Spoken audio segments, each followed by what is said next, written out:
Our speaker today is Paul Blaney, and he's no stranger to this congregation.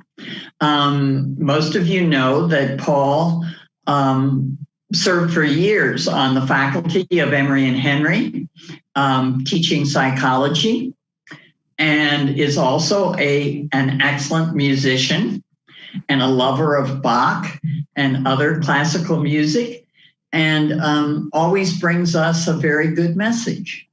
So let's all mute while he speaks. And if you wish, you can up there, there's in the upper right corner of your screen, there's a speaker view, and you can put that on in order to show Paul's face larger on the screen while he's speaking. So I'm going to mute myself and then click on speaker view. And I encourage everybody to do the same.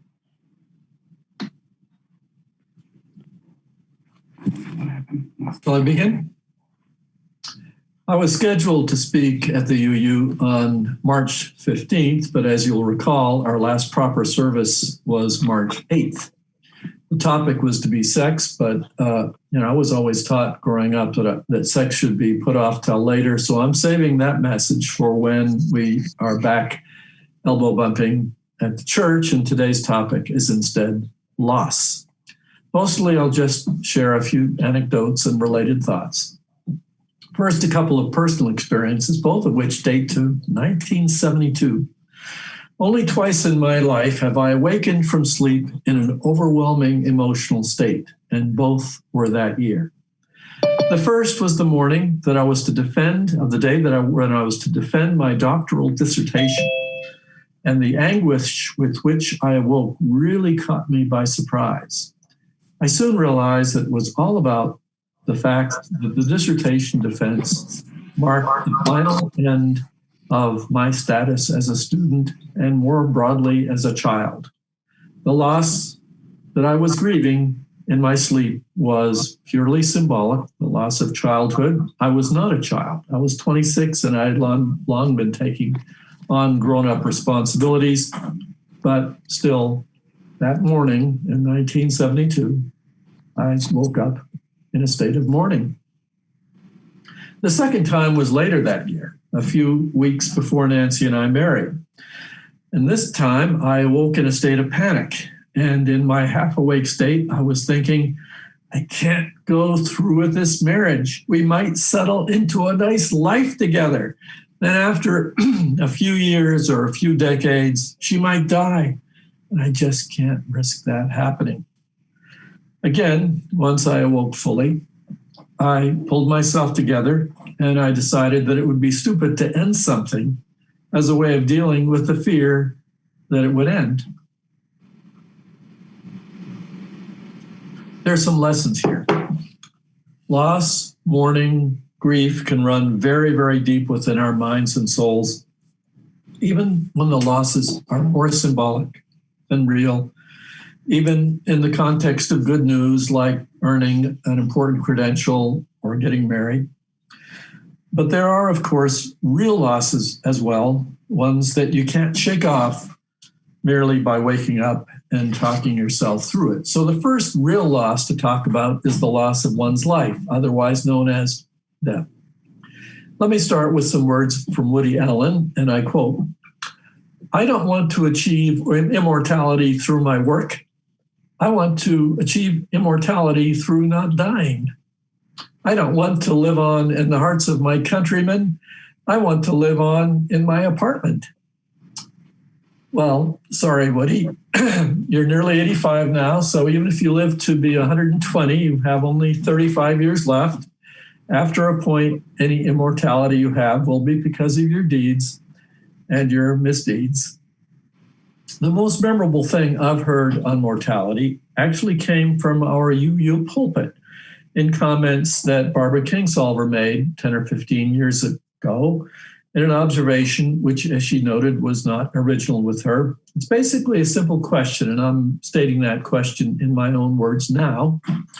Quote, or I'm quoting myself, "If I am not vexed by the eternity before I was born, Why should I be vexed over the eternity that will occur after I die?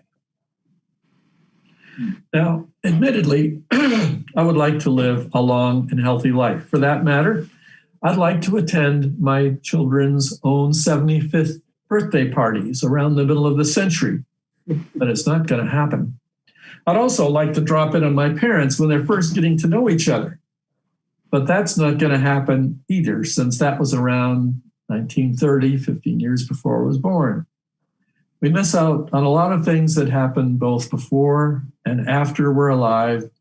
One more thing about death: of all the many losses one can dread, the loss of your own life is almost unique in having one special advantage, and that is you're not around to suffer the aftermath, or so I assume. My point is, of course, that there are ways to deal with the prospects of one's own death. One can deal with it philosophically. One can deal with it with humor. Still, though I may not dread my own demise, I do worry about the loss of function and about the suffering that may precede death. More about that later. And I do fret about the impact of my death on those I leave behind. So let's move on and talk more generally about the experience of being left behind, about the loss of a loved one, about grief, about mourning. So here's a personal anecdote that dates to 1976. Nancy's father had died a couple of weeks earlier, and I was in the car with Nancy's mom, Dorothy, the grieving widow. So it's just Dorothy and me, and I'm taking her on an errand or whatever. She starts talking about her recently departed husband, and the narrative starts getting darker and darker, and she's becoming very angry about how inconsiderate he was in his treatment of her, how he has not left her financially secure, and on and on and on. Now, as I drive along, I'm feeling great fondness toward Nancy's late father, and I know that some of what Dorothy, is saying is fake news, and I'm getting very upset. I'm very tempted to argue with her and defend him, but fortunately, I managed to express my outrage by squeezing the steering wheel tighter and tighter and tighter. After a while, her rant becomes less and less angry, and before you know it, she's talking wistfully about how kind and thoughtful a man he was, about how much she misses him. It had all been part of the grieving process, this explosion of anger. And at that point, you know what? I was so glad that although I'd never heard of Robert Porterfield, I'd taken advice and I had kept my mouth shut. And she was going through this, what is essentially a normal process. Which reminds me of something I heard in a sermon by Jim Bangle, the retired Lutheran pastor whom some of you know. He's actually spoken at the UU. Jim was recalling that over the years he had been summoned many times to the sides of parishioners, to homes, people in dire straits, sometimes dealing with the death of a loved one, sometimes in the middle of the night, what have you.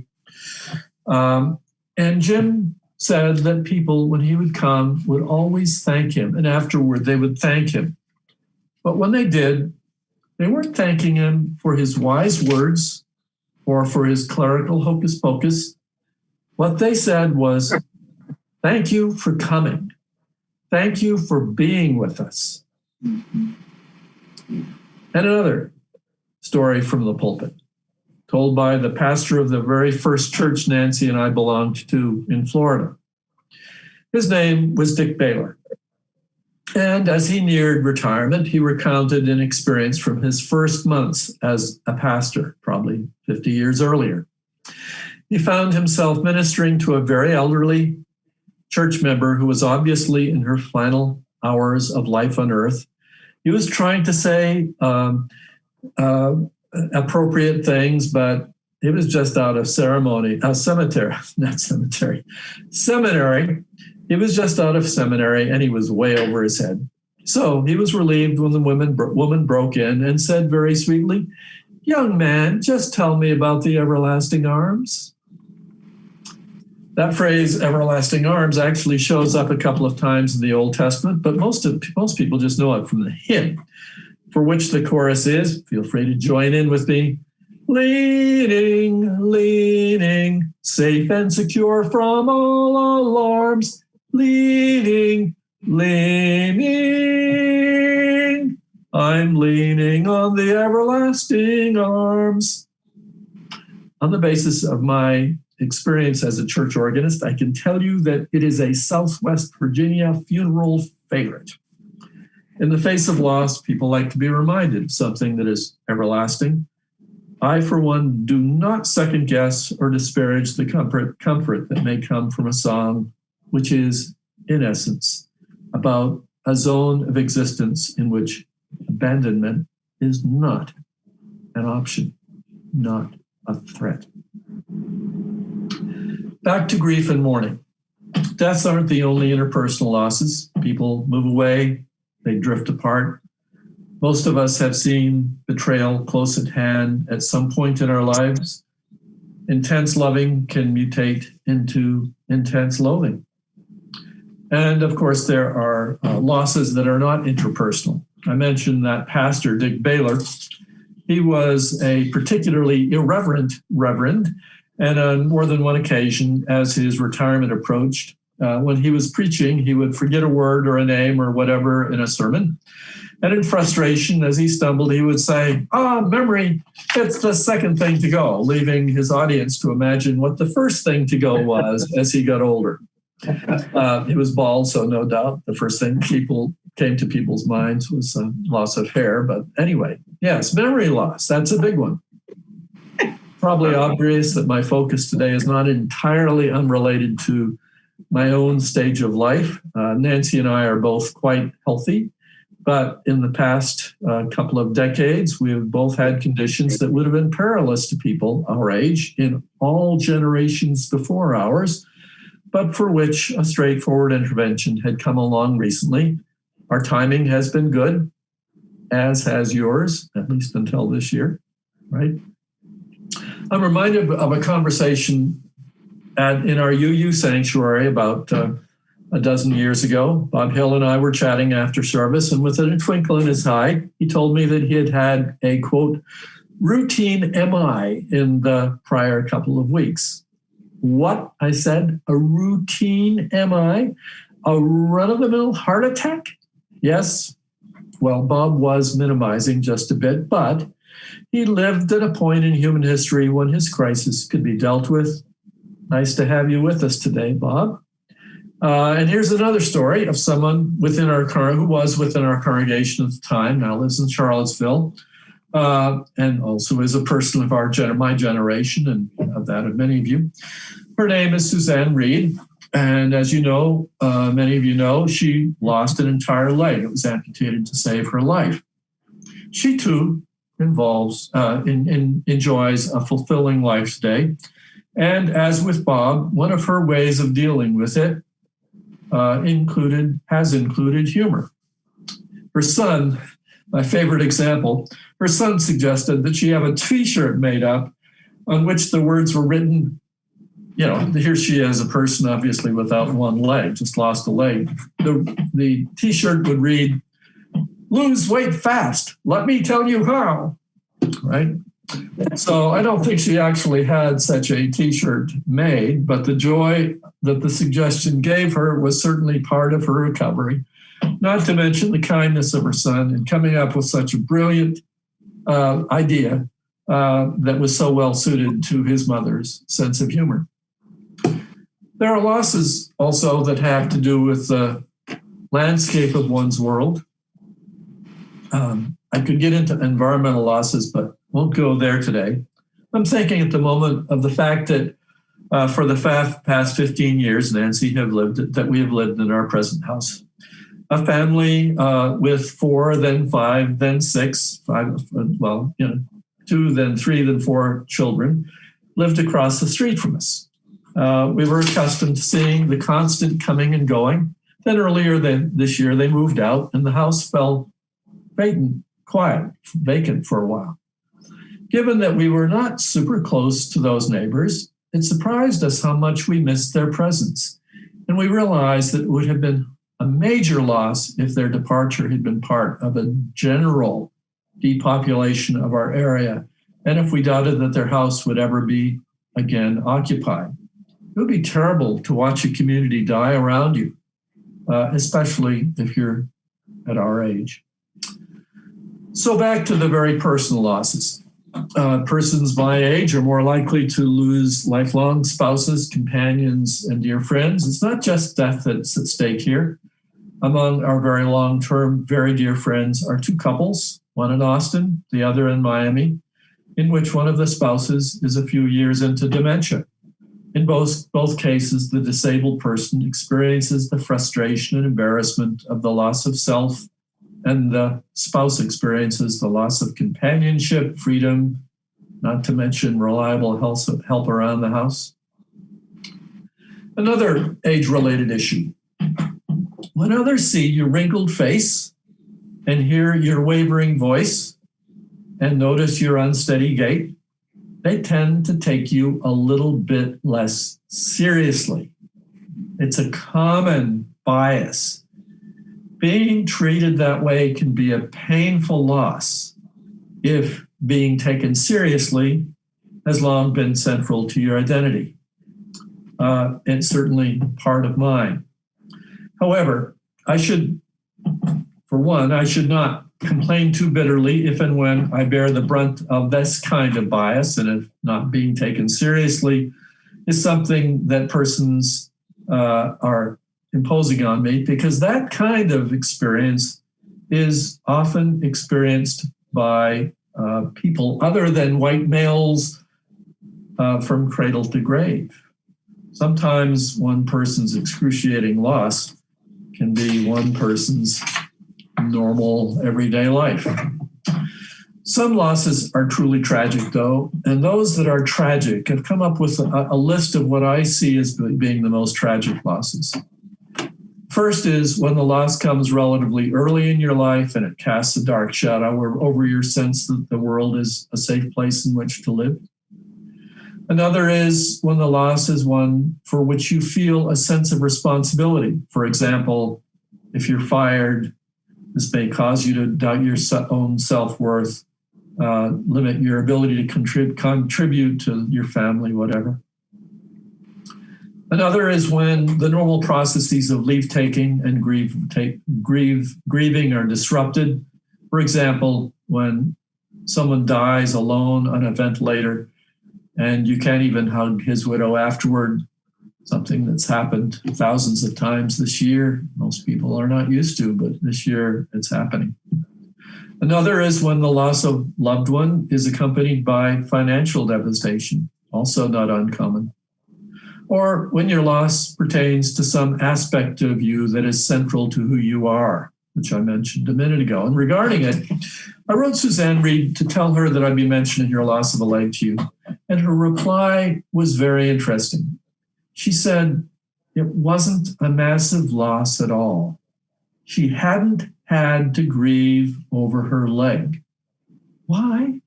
Because, and I quote, I didn't consider my leg part of me, my essential self or soul or whatever you want to call it. I was still who I was, albeit in a wheelchair and with a lot of inconveniences. So her loss of leg was not a biggie because her leg was not part of her essential self. I was really happy to hear that because for some people it would have been otherwise. And indeed, there are tragic losses going around these days that cannot be in any way sheltered from. And talking about losses that occur when you're young, I mentioned that a minute ago, they're especially tragic when they reflect a reality in which your world is never free from all alarms. When the shadow cast by a loss is over a landscape that didn't have enough sun to begin with. As with most of us, I've been reading about what it means to grow up as a Black American a lot in the past couple of months. It's reminded me of how fortunate I was to have grown up in a world in which my parents provided a stable household, I was not targeted by police. There was no gang warfare, no talk of school shootings. Nobody to whom I was deeply attached died. And I like to think that Nancy and I provided a similar world for our own children. Pulling that off was not easy for my parents, nor was it easy for Nancy and me, but we all had fewer headwinds to deal with than many folk do. And in fact, we had our share of tailwinds. It's a travesty that in a nation as wealthy as ours, so many families face so many impediments to providing the basics of stability that matter so much. I feel deeply sorry for people who experience losses, especially untimely ones. But I worry more about children who already at an early age have little left to lose. So with that as a backdrop, I'd like to end with a few poetic fragments that kept coming to my mind during preparation for this talk, and they relate to various points I've made. They are, respectively, by Alfred Lord Tennyson, Joni Mitchell, and Chris Christopherson, otherwise known as Chris Lord Christopherson. I just made that up. First, Tennyson. He said, "It's better to have loved and lost than never to have loved at all." Then Joni Mitchell. "Don't it always seem to go that you don't know what you've got till it's gone?" And finally, Chris Christopherson. "Freedom's just another word for nothing left to lose." If that's true, though, we have to say that maybe freedom is just a little bit overrated. Thank you.